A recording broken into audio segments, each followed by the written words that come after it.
All right, y'all, what's going on? It's Combo Breaker 99. I'm back with another video. All right, y'all, shout out to our coach Sheldon Harrison. He had me on his panel last night, and we were just having a discussion about the flyweight division, of course. As much as, a lot of people say the division isn't that popping. I mean, it is thriving to some degree, a lot of good fights and, a lot of drama going on that's keeping us talking about it. But we talked about a few different things, Taila Santos, Grasso, Manone. I gave my thoughts on what Manone is trying to do right now. And like I said, in my opinion, I don't think that it's the fact that she's scared of a fight like Valentina fight. I don't think at all she's scared of the fighter. A lot of these fighters aren't scared. I think they're just thinking of the risk and the outlook of their career. They want to really make sure they're ready for that fight. But it's also the other side you have to look at, like how much more ready can you be, right? Especially when you beat the number one contender. If you fight your way up and you get to a certain point, there really is no turning back, right? So I understand where they're coming from. Like, they really, really want to go in there and win the fight. They just don't want to be another title challenger. They just don't want to be another body. But that's the thing, man. Like, on your way up, if you know who the champ is and you start from the bottom, you don't have to call that person out. But if they're like a long reigning champion like Valentina, just keep working. You know what I mean? Like, when you take these fights, you have to be dominant. You also have to make sure that you're watching tapes of Valentina on the side always. Like, some boxers, when they have a champion on their mind that's long reigning, they keep watching that champion over and over till they can really expose the weaknesses of that champion. So that's something that a lot of these contenders on their way up have to be doing. Not partying and posting on IG all the time. It's about preparing for your fight that you have coming up. But it's also about keeping your eye on the champion and watching what they do, just like us as fans. Like, they asked me last night some of the things I see, about Valentina, what could be exposing her and what's some keys to victory. I asked that question as well. And, like I said, there's some little openings I see here and there. So that's something that these fighters need to be doing on their way up. Just like we analyze as WMMA fans, they need to become fans of Valentina. You know what I mean? You need to become a fan of Valentina and watch her. Watch her closely so you can really let it stick to see what she does right and what she does wrong in there, right? That's what fighters need to start doing.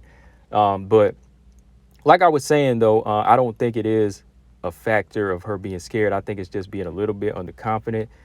Being skilled and underconfident at the top is not good. There just has to be a point where you say, I got to take this chance and go for it because, the UFC is a business and they're not going to pump the brakes for me. You just have to make sure that you're ready at this point, right?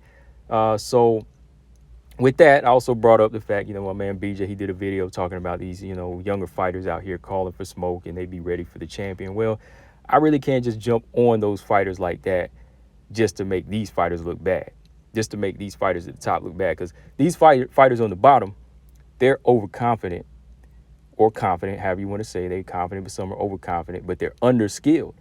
They're underskilled. Like, they're not even prepared. They're not even in that realm yet. You know what I mean? We still have to see if they carry that same energy when they get to number 6 and number 5, right? They still have a long road to go. Like, somewhere along the line, they might say, I have to pump the brakes, because when they get to a Jennifer Meyer or Andrea Lee, they might say, you know what? They might take an L on the way. They might take an L on the way, or they might just feel like, hey, I need to really make sure I'm ready as well. They might start saying that as well. So I can't really just get behind them and say, okay, these fighters are making these fighters at the top look bad, because everybody at the bottom has that kind of talk. They're always talking like that, but sometimes it starts to change when you get to a certain level, right? Still need to see a lot from Juju. I ride with Juju. She's at the bottom right now, but she's 3-1.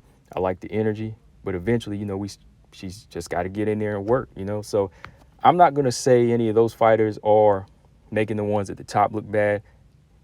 Miranda, yeah, I respect how she did her card, because she said, eventually she wants to get Valentina. I do respect that, because she didn't say anything like I was going to expose Valentina. But, Miranda Maverick did say it. She was like, I want to eventually get to a title fight in a certain amount of years, right? She just put a time stamp on it. Casey O'Neill did too. But I'm just saying, you can't say, okay, these fighters are prepared just because of talk, right? Confidence don't win you fights. This fighter in the middle, I put her here because she's the best representation in the flyweight division right now. She's a good balance of confidence and skills. And that's what I'm saying. That's why I said last night, the best balance in this division is Taila Santos. Confident and skilled, not overconfident and underskilled or any of that. She has a good balance of everything. Whether you think she'll win the rematch or not, hey, she feels she can. She feels like she's ready. Go check out her IG right now. She's been working. And look at what she's working on. Just like I said, need to work on that striking because that's something that's going to be implemented in her game plan, right? So, yeah, Taila Santos, that's what we like to hear. I mean, other fighters need one more fight. Let me get the semifinals. Let's do the semifinals, and that'll be the official title eliminator. Taila Santos got a broken eye socket against Valentina. Split decision loss. What is she saying? Let's fight UFC 282 in December. She already put a timestamp. Just fought Valentina 4 months ago, and then she wants to return 6 months later in December and fight again.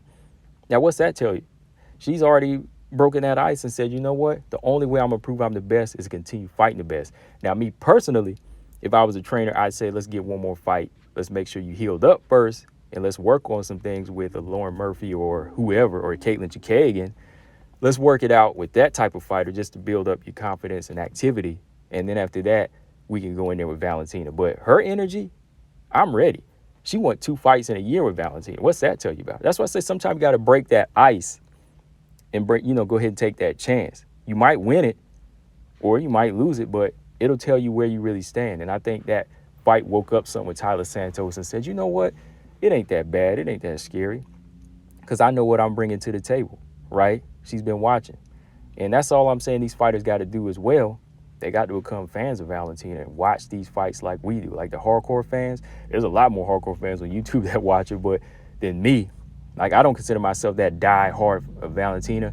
I just study what she does, and then I see these openings. I'm like, oh, this is the perfect moment to capitalize on this or that, So that's what it is, man. That's what it is for me.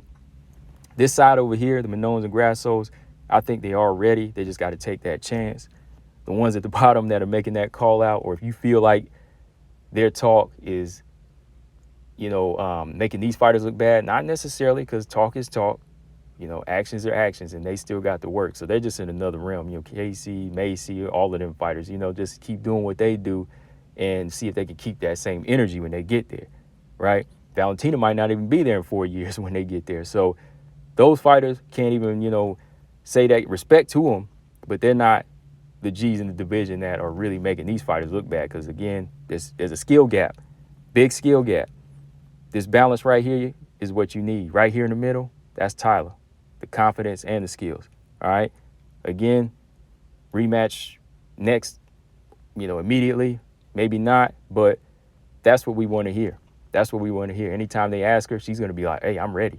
They might throw another fight, but she's going to be like, yo, Valentina, where you at? We got somebody on the hunt for Valentina. It's Taila Santos. Combo Breaker 99. I'm out. Subscribe. Peace.